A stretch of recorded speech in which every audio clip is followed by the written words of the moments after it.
พี่น้องโดยเปิดภาพขึ้นก็ได้ มาแต่เช้ามาเลยมากระเบาโอรินะสบายดีใช้เชือกไม้อยู่บ่นี่ ใช่เชื่อไหม โอ้ตัว พูดไอ้เถิดเราพูดกบอยู่พูด เห็นมาฮอดจอดรถแล้วเขาขุดกบอยู่พี่น้องเลยอ่าลงไปพี่น้องเลยคือมันนี่มาตัดผมให้เพื่อนแต่เช้าละมันจังดูดีพี่น้องเลยจะพาไปพบหน้าพ่อตาผู้ใหญ่ก็ได้หมูเป็นผมยาวโพดนี่เห็นเลยว้าตัวลงมาก็ได้ลมหิวพี่น้องตอนเช้า แต่ก็บ่ได้หนาวปานใดลมซื่อๆพี่น้องบรรยากาศก็ได้มาสิตัดผมให้นี่ไปพบพ่อผู้ใหญ่นะ อ๋อจะไปหาคุดกบแต่เด็กไทยเถิด เป็นบ่เด้สบายดีได้บ่กบนะบ่ได้ซ้ำมาตัดผมให้เจ้าอีกแล้วนั่นเด้เราตื่นลุกฮดแต่เช้าพี่น้องเลย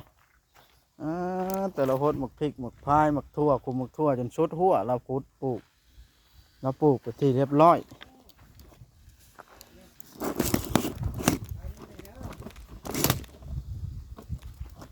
ทำได้ ก่อนอื่นก็ต้องขอกราบทักทายสบายดีพี่น้อง FC เบิดสุขูสู่คนพี่น้องเลยเบิดสู่หม่องสู่บอนฮะล่ะพี่น้องเนาะวันนี้ก็ใช้เสื้อไหมพี่น้องก็คือเสื้อแม่ลิ้นเอามาผ่าเมื่อวานนี่โอ้ผู้ละลายโตได้พี่น้องเอ้ย4-5 โตเสื้อได้เสื้องามอีหลีพี่น้องเอ้ยจังไดก็ขอบบุญขอบคุณขอมกขอบใจแม่ลิ้นหลายๆเด้อเพราะว่ากะ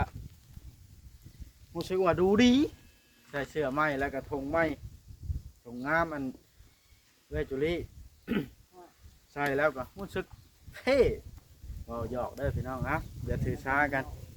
ใส่เสื้อไหมไปทักทายพ่อไอ้เทิดดีกว่า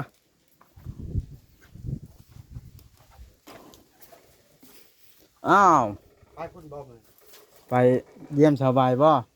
นั่นไปแล้วนั่นแล้วจังมาอนามัยให้เจ้ามันบ่เป็นเด้อันนี้เจ้าก็ตัดผมแล้วใส่เสื้อไหมได้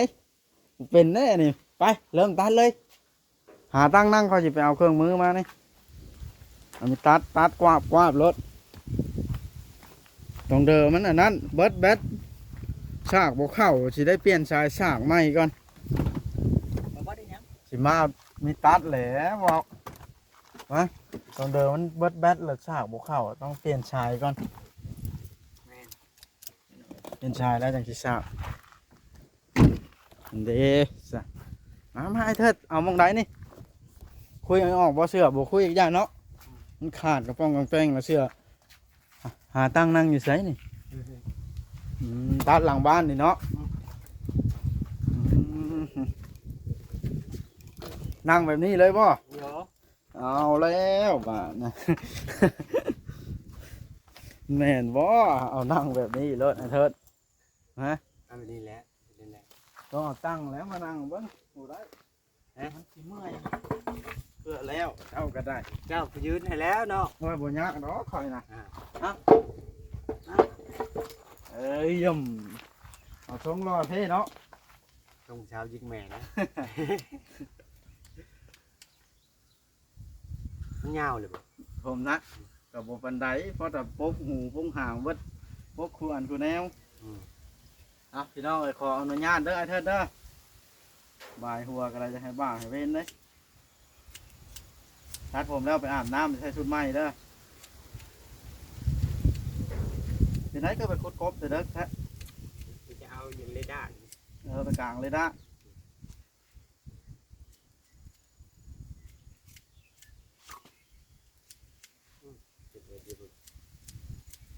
เดี๋ยวไปอันนี้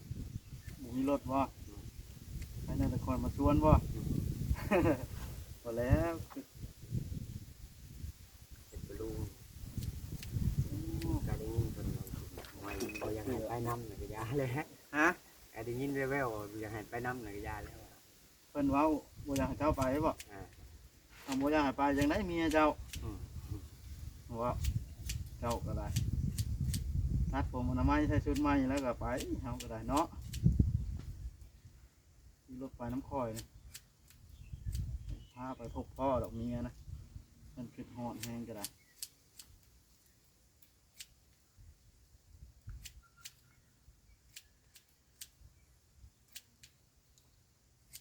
ฮดแต่จักโมงอันหมักทั่วนี่คือแล้วไว้แท้ ที่เช้าอะตื่นมาแล้วก็ ตื่นมาฮดเลย มันสิได้กินอยู่บ่ เดี๋ยวผมจะได้กินแหน่ออกกับเราในลงขอย่านแต่แม่มาเข้าด้านนี้แล้วมันมีแต่นางมันนี่ห่างอยู่เนาะ ไก่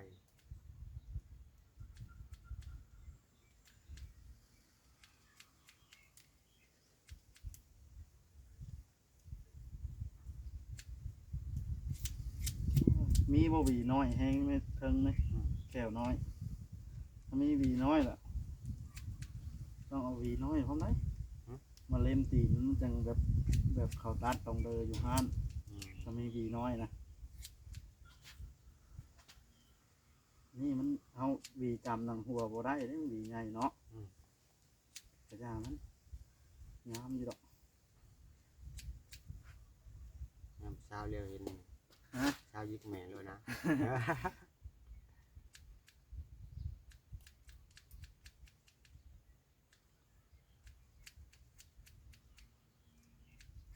ดังไพ่เห็นยังคือเห็นควันกุ้มอยู่ ต้มมาม่า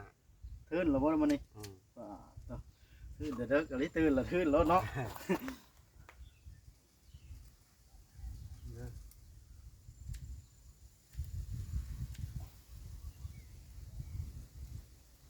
เจ้าเคยไปหรือว่าทางไหน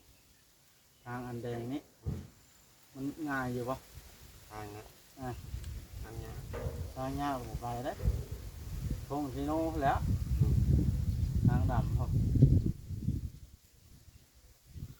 สิง่าย ทางผม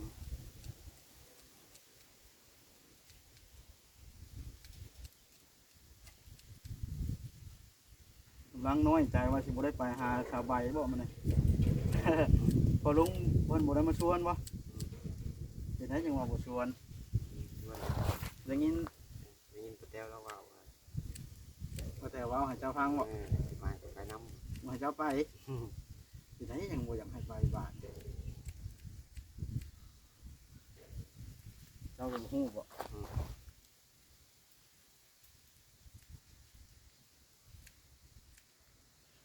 จังน้ำเพิ่นเนาะมีอยู่ยาชาผมนะฮะอาบน้ำได้แบบนี้ขี่หัวลายโพด ง่ายบ่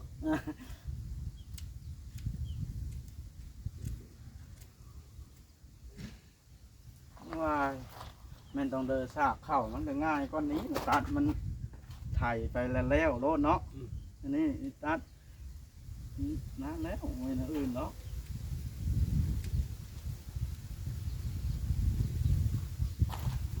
มาขังนี่มา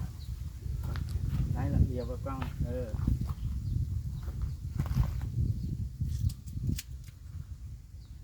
ครับนี่มาขังนี่กันของ เปิดห้านเด้อเปิดร้านแล้วเด้ ให้เปิดร้านตัดผมว่าดอก พอได้ย้อนได้ ก็มีคนตัดนะเนาะได้เพราะก็มีคนตัดมันตัดโบแซมมาเลยเขาบกเข้าได้คนตัดโบแซมมาเลยคนโบอยากได้เข้าได้ ที่เคยตัดอยู่เลยนะ เจ้าคนไหนไปตัดมีตัดนี่วะ ตัดให้กับเจ้านั้น ตรงเดินบ่เคยเนาะก็เป็นเคยตัดตรงเดินเลยมันง่ายก่อนใส่รางแล้วเขา ตัดให้แน่เถอะ หมู่คู่กันนะวะ หัวหนึ่งหัวสองหัวสามหัวสี่ว่ะตัดให้เลยมันผิด เจ้าเหลียวมาทั้งเอ้ยให้ลมพัดปีออกผมยังบพัดใส่ก่อน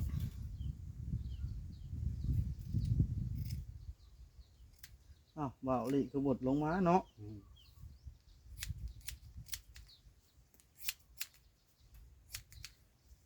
แล้วหนาวหรือวะ ก็บ่ได้หนาวเนาะ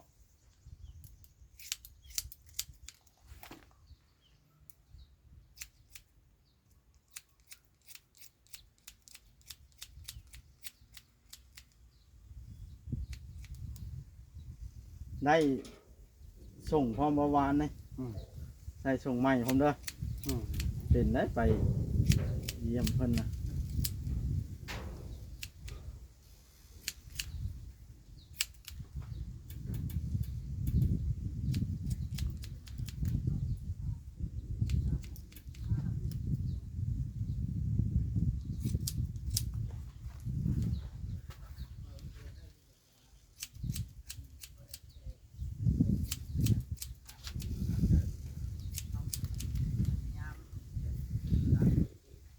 เบาลี่บ่มี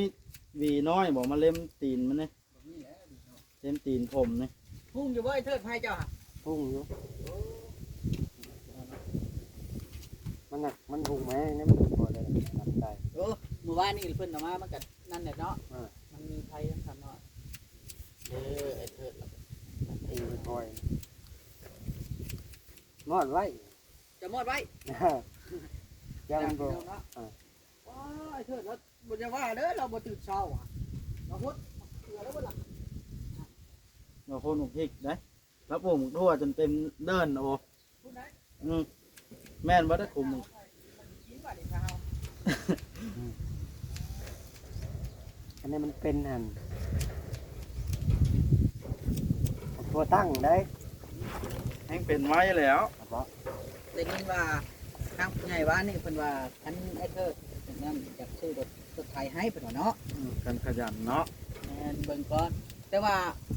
รถไถก็จำเป็นพี่น้องเนาะตามเบาลีว่ารถจักรก็จำเป็นรถจักรมันบ่ได้เอานะประมาณ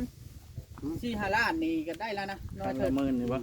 เพราะว่าจะให้เราไปเยี่ยมเมียเราแบบสบายเพราะฉะนั้นบ่ได้อาศัยหมู่ โยมันนี่เราเราจังไห้อยู่หัวบ่ได้ไป คือมื้อนี้แหล้วลุงเรากลับมาเรามาเอิ้นเจ้าอยู่บ่อ่า แล้วไปแหละ แล้วไปส่งข้าวหลานแล้วล่ะ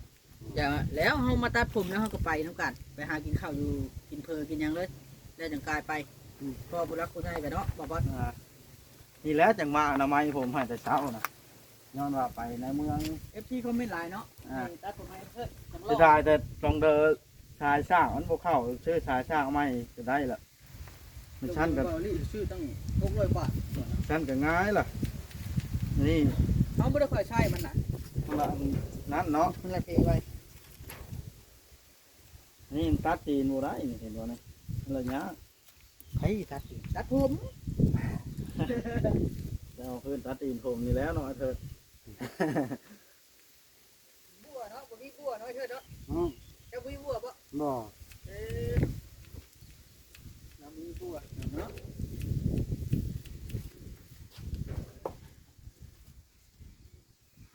ฟังเบิ่งเด้อพี่น้องเนาะได้พบได้เจอหรือบ่สบายก็ได้เบิ่งนำกันนั่นละเราต้องไปตามขั้นตามตอน เพราะมันเขาหูเรื่องไง เราคงเรื่องแล้วเนาะตัวอารมณ์กันลองเถื่อผู้รักผู้ใหญ่เพิ่นเห็นดีเฮ็ดเรือนให้ก่อนก็มีเนาะก่อนสบายออกมาก็ดีคือกันได้กันเฮ็ดเรือนให้ก่อนก็ออกมาก็พากันอยู่พากันเฮ็ดกันสร้างคันมีเฮือนแล้วก็มีรถไถคันหนึงแล้วก็รถจักรอันห้างคันหนึงก็พอได้แล้วนะจักรสตินเนาะจำนั้นนี่ถือว่าสมบูรณ์แล้ว สมมุติว่าคนบ่เฮ็ดนาแถวนี้ก็เฮ็ดนาได้นะ ได้แหม พอได้กินข้าวสมมุติแล้วก็จุดทานพร้อมอาชีพ พอเห็ดมันก็เจ้า เฮ็ดน้ำเพิ่นเพราะว่าคนปลาหน้าหลายเถิดกูมือนี่เนาะก็ไปหาเฮ็ดงานแล้วก็ปลาให้ปลาหน้านะผมอยู่ก็พอได้เฮ็ดได้เฮ็ดแล้วก็ปันเขาจะ10 สอบ20 สอบเป็นกันได้หลายนี่ก็ได้ บางคนเขาก็เบาสั่น คนบ้านข่อยนะปลาหน้าหลายคน เขา แถวนี้ก็คือกันแหละข่อยว่า คน ต่างกันดอก คนเมื่อยก็เมื่อยเนาะ เขาไปนั่นบ่บอสเขาไปเฮ็ดงานหลายลูกหลานป้าแต่ผู้เฒ่าไว้นะผู้เฒ่าคนแห้งเฮ็ดก็จะให้พ่อเทิดแล้วได้รถจักรน้ำ วีไปทางไหนทรงผม ไปได้ ร้านออกแล้วนี่นะครับบ่วีขึ้นนะ รถจักรมือสอง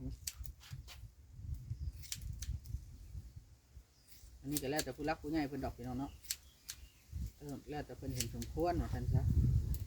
โอ้กันรถไถนี่แพงอีหลีได้รถไถ โอ้แพงแล้วมันของแท้ 6-7-8 หมื่นเนาะ อ่า ของบ่แท้บันไดเด้อฮะ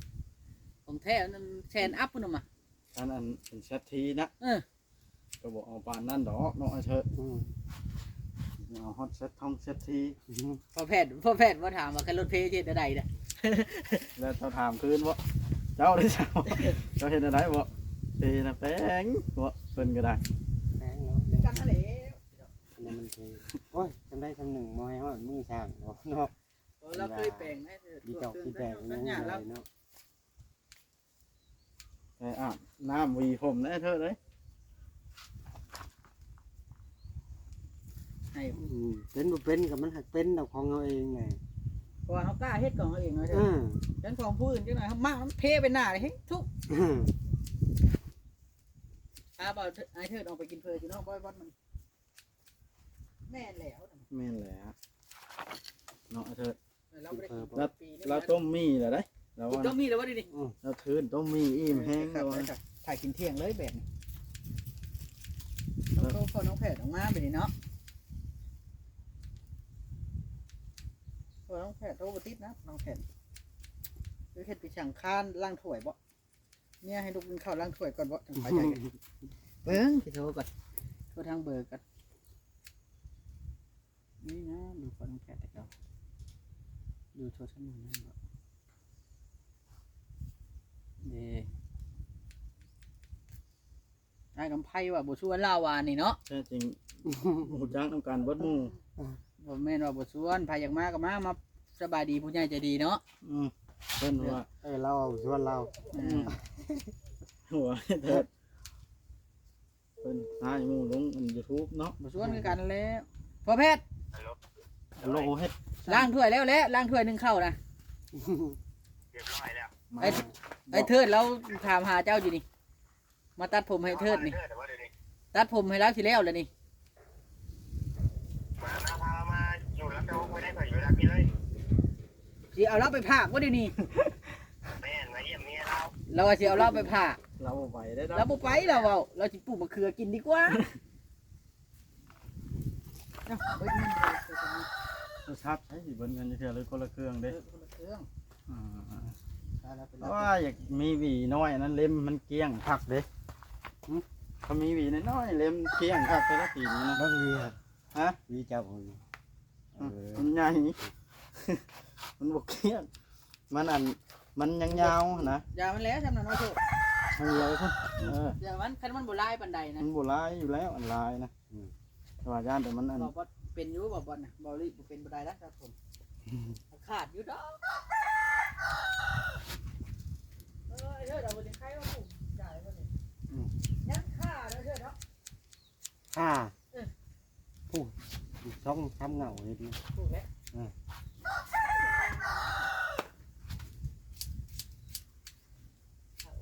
ไอ้เด้อไปแบ่งมากับปุ้ย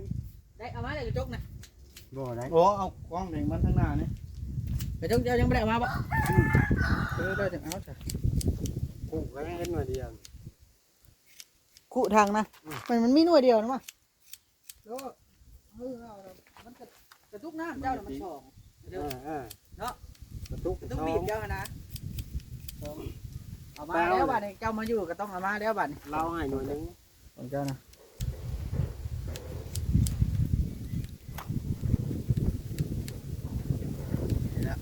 เนาะ โอ้ยลมให้ข้างไม้ให้นะ ขังเสียงขังมันให้วื้อเจ้าเลยเคยขังเพื่อนน้องแดงเขาพังอยู่ก็เป็น เอาไป อันนี้เจ้าขังเนี่ยบ่เป็นขังไม่นี่ ว่าดอก เจ้าเชื่อเขารถเจ้าเขาเบิ่งก็คลิปจ้าเอาจนบ่พัง แม่นบอกลมพันแห้งนะ เวลาเจ้าขังนะฮู้ว่ามันลมเนี่ยมันสิกระทบกับอันใบตองด้วยมือเจ้าขังมันได้ยินแต่เสียงนะ แม่นบอก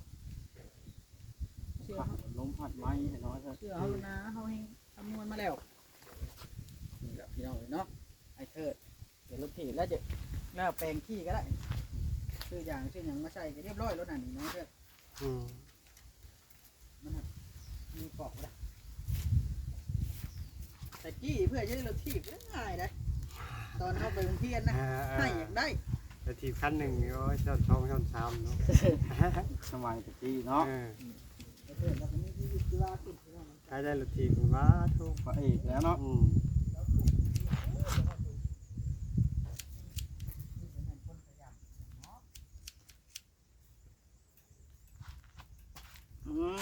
บาทเลย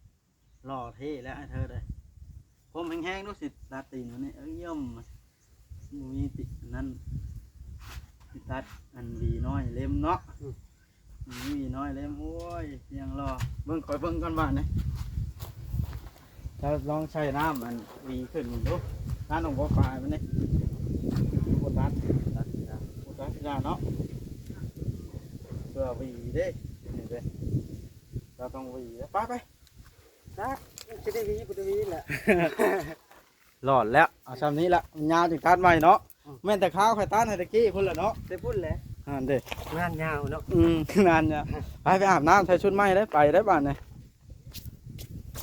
เอาโอเคพี่น้องไอคลิปนี้ก็ได้ใช่ไหมเทิดอาบน้ำอนามัยก่อนหวีผมทรงรอกันมีแต่หวีใหญ่ผมมีหวีน้อยบอกเลยเอ้ยมันมีหวีน้อยก็สิตัดให้มันแบบเข้าห้านนี่แหละอันนี้มันที่อาบในนี้บ่อน้ำหรือไปลงหนอง ทำนี่แหละ เอาโอเคผมเป็นยังอ่านนี่เลยเอาพี่น้องจะได้จบคลิปลงซ้ำนี้เหรอเด้อแล้วจังสิถ่ายให้เบิ่งใหม่บัดอาเชิดแต่งรอแล้วโอเคพี่น้อง